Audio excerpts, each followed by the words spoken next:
اعوذ باللہ من الشیطان الرجیم بسم اللہ الرحمن الرحیم وبہ نستعین وصلی اللہ علی سیدنا محمد وآلہ الطاہرین ولعنۃ اللہ علی اعدائہم اجمعین بسم اللہ الرحمن الرحیم۔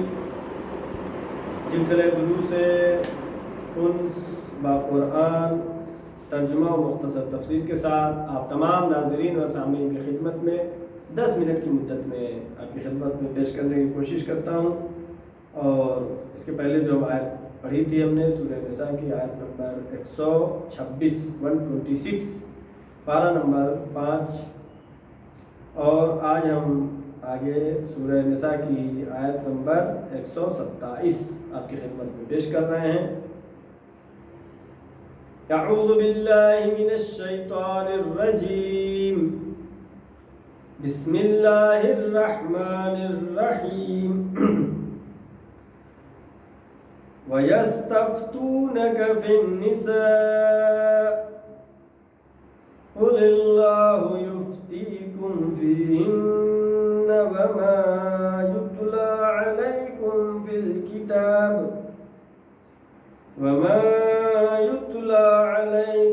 فِي الْكِتَابِ فِي يَتَامَى النِّسَاءِ اللَّاتِي لَا تُؤْتُونَهُنَّ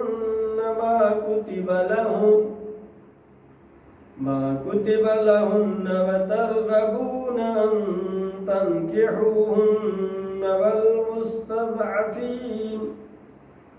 والمستضعفين من البلدان وأن تقوموا لليتامى بالقسط وما تفعلوا من خير فإن الله كان به عليما۔ آج کی جو آیت ہے یہ حقوق کے بارے میں ہے، یتیموں کے حقوق۔ اس آیت میں خداوند عالم فرما رہا ہے وَيَسْتَفْتُونَكَ فِي النِّسَاءِ، اے میرے حبیب، اے میرے رسول، یہ لوگ سوال کرتے ہیں آپ سے۔ یستفتونک، سوال کرتے ہیں، استفتاء کرتے ہیں، فی النساء، عورتوں کے بارے میں۔ کون سی عورتوں کے بارے میں؟ کہ وہ عورتیں جو کہ یتیم ہیں۔ قُلِ اللَّهُ يُفْتِيكُمْ فِيهِنَّ وَمَا يُتْلَى عَلَيْكُمْ فِي الْكِتَابِ، اے میرے حبیب ان سے کہہ دیجئے یفتیکم فیہن، خداوند عالم ان کے بارے میں فتویٰ دے رہا ہے، حکم دے رہا ہے، بتا رہا ہے کیا؟ وَمَا يُتْلَى عَلَيْكُمْ فِي الْكِتَابِ فِي يَتَامَى النِّسَاءِ، اور جو تم تلاوت کرتے ہو، جو تمہارے پر تلاوت ہوئی ہے، یتلا علیکم، تم پر تلاوت ہوئی ہے، آیت نازل ہوئی ہے، قرآن میں آیا ہے، فی الکتاب، کس بارے میں؟ فی یتامی النساء اللاتی، ان یتیم عورتوں کے بارے میں، اللاتی لا توتونہن ما کتب لہن، وہ کہ جو وہ عورتیں لا تؤتونہن، کہ ان کو تم دیتے نہیں، ان کا حق ادا نہیں کرتے ہو، ما کتب لہن، اور جو ان کے لیے فرض ہے، جو قرآن میں ان کا حق جو ہے، میراث میں جو ان کا حق ہے، وہ تم ان کو ادا نہیں کرتے ہو، اس کے بارے میں سوال کی۔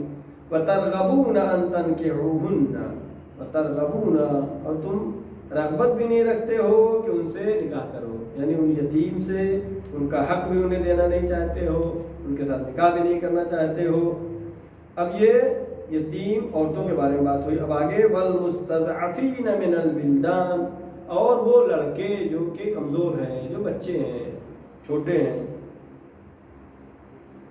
وَأَن تَقُومُوا لِلْيَتَامَى بِالْقِسْطِ، حکم کیا ہے؟ حکم ایک تو میراث کے باب میں ذکر ہوا، اب یہاں پر خداوند عالم نے فرمایا کہ جو کتاب میں لکھا ہے اس پر تم عمل نہیں کرتے ہو، اب یہاں پہ حکم ہو رہا ہے وَأَن تَقُومُوا لِلْيَتَامَى بِالْقِسْطِ، تمہیں چاہیے کہ یتیموں کے ساتھ عدالت کرو، انصاف کرو۔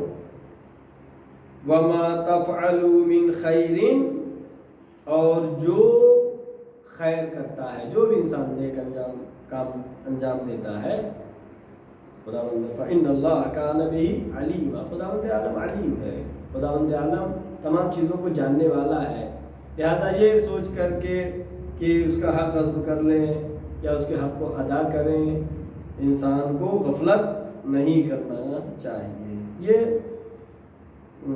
یتیموں کے بارے میں، اور اس میں ایک اشارہ ہے کہ وہ لڑکی جو کہ یتیم ہے اس کا خاص خیال کیا جانا چاہیے۔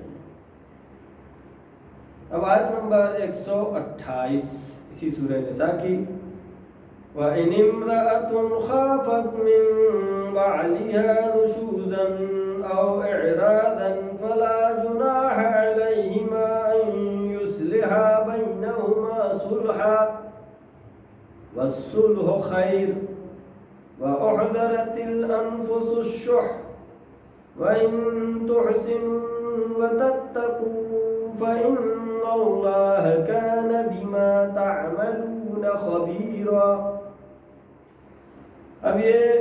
ابھی تک اس کے پہلے ہم نے چند آیات پہلے پڑھا تھا کہ اگر زوجہ ناشزہ ہو جائے، بد کردار ہو جائے، گناہ کی مرتکب ہو، تو اس کے حکم کو ہم نے پڑھا۔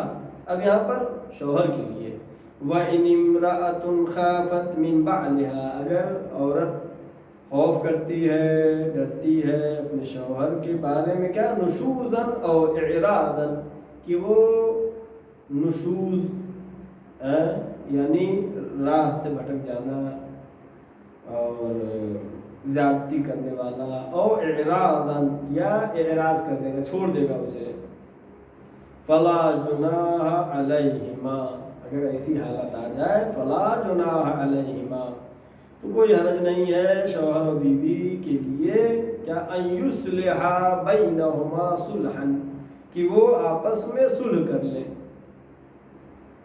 والصلح خیر، لڑائی جھگڑا صحیح نہیں ہے، اگر اختلاف بھی ہو جاتا ہے، والصلح خیر، صلح کر لینا یہ بہتر ہے، وَأُحْضِرَتِ الْأَنفُسُ الشُّحَّ، اور تمہارے نفوس میں شح پایا جاتا ہے، کنجوسی پائی جاتی ہے، وَإِن تُحْسِنُوا وَتَتَّقُوا، اگر تم احسان کرو، نیکی کرو، تقوی الہی اختیار کرو، یہ مرد کے لیے، فَإِنَّ اللَّهَ كَانَ بِمَا تَعْمَلُونَ خَبِيرًا، جو کچھ بھی تم کرتے ہو خداوند عالم اس کا خبیر ہے، اس کو جاننے والا ہے۔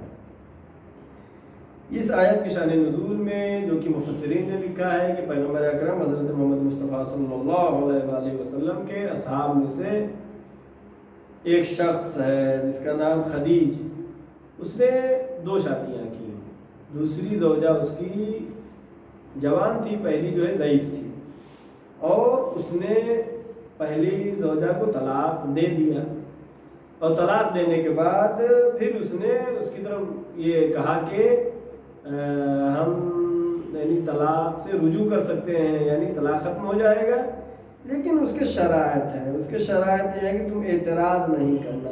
کیا مطلب؟ یعنی اس آیت میں حق کو بیان کیا گیا، حکم کو بیان نہیں کیا گیا، یعنی آیت یہ بتا رہی ہے کہ اگر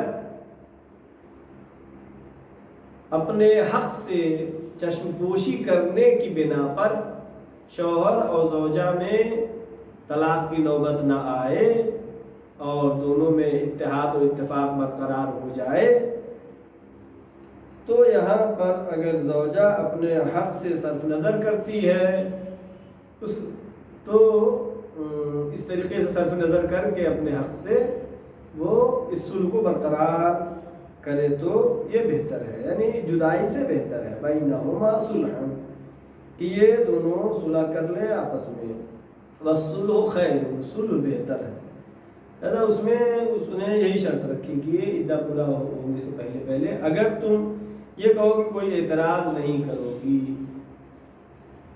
یعنی اس زوجہ سے جو ضعیف ہو چکی تھی، اور اس نے کہا کہ اگر تم کچھ اعتراض نہیں کرو، مثلا فیملی زندگی کے اوپر کہ ہم وہاں کتنے دن رہتے ہیں، یہاں کتنے دن رہتے ہیں، اس طرح کا کوئی تمہیں اعتراض کا حق نہیں رہے گا، اگر تم یہ مانتی ہو تو تم کو ہم اپنی زوجیت میں رکھیں گے۔ تو آیت کی شان نزول میں یہی ہے، وَإِنِ امْرَأَةٌ خَافَتْ مِن بَعْلِهَا نُشُوزًا أَوْ إِعْرَاضًا فَلَا جُنَاحَ عَلَيْهِمَا، اگر عورت کے لیے خوف ہے کہ وہ ناشز ہو جائے یا اعراضاً یا اس کو چھوڑ دے گا، فَلَا جُنَاحَ عَلَيْهِمَا، ان دونوں کے لیے کوئی حرج نہیں ہے کہ أَن يَصْلَحَا بَيْنَهُمَا صُلْحًا، یہ آپس میں صلح کر لیں، صلح کی کیا کیفیت بیان ہوئی جو کہ تفاسیر میں ہے کہ یہی کہ اس نے اس شرط کو مان لیا کہ ٹھیک ہے، جیسے آپ کہیں گے میں چشم پوشی کروں گی اپنے حق سے. حق سے چشم پوشی کیا مطلب؟ یعنی یہ کہیں بھائی وہ جوان ہے تو اس کے یہاں زیادہ جانا آنا رہے، اس کے یہاں زیادہ رہے تو یہ اعتراض نہ کرے. اس بات پر صلح ہوا. وَالصُّلْحُ خَيْرٌ، اور صلح بہتر ہے.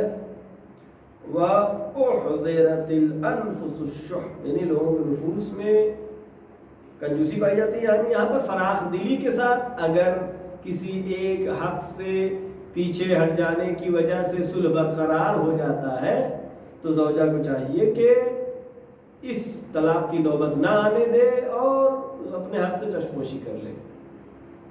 یعنی وہ بھی کہے کہ ہم بھی زوجہ بن کے ہی رہیں گے اور کوئی اعتراض نہیں کرے. وَإِن تُحْسِنُوا، اب یہاں پر شوہر کے لیے آیت میں تاکید ہے. وَإِن تُحْسِنُوا وَتَتَّقُوا، تم اس کے ساتھ احسان کرو، تقوی الہی اختیار کرو.